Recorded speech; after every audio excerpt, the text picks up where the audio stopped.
أما الآن اسمحوا لنا أن نستمع إلى الشاعر الكبير الأستاذ ناجي أنس في أحداث ثورة 25 يناير وماذا قبل.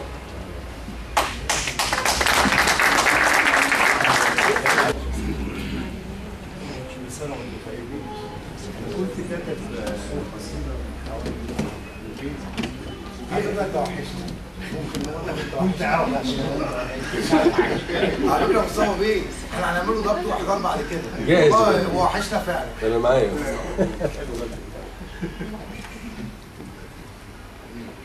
كاتب حاجة من يومين بالظبط وفوجئت ان هي نفس اللي قاله سيادة اللواء ودكتور محمد زكريا عمان، فواضح ان اتجاه الشعراء بيبقى واحد، فقلت حاجة بسيطة كده سمعها لحضرتك.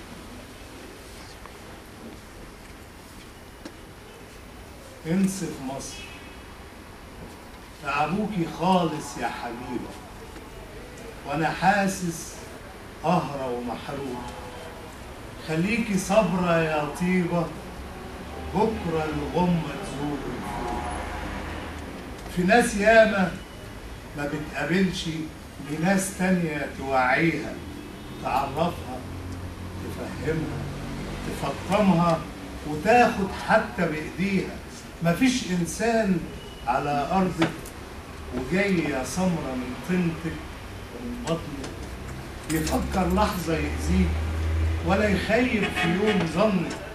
وربك قال في أديانه، وربك قال في أديانه، في توراته وإنجيله وقرآن، مفيش في عباده دي ملايكة، في شر وخير، لا سكة ودي سكة، ولازم شر دول يتهد وخير الناس يبان صادق.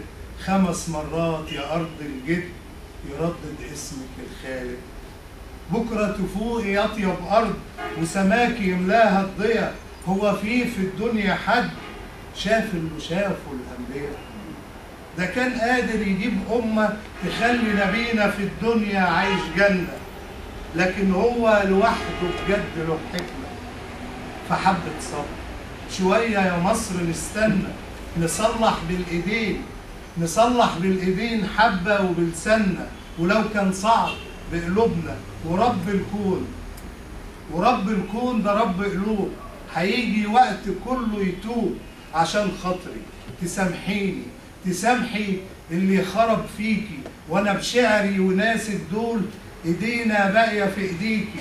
هنقدر يوم نعديكي ونبنيكي، وانا عارف وشايف اللي حاصل لك، وفيكي اللي يكفيكي.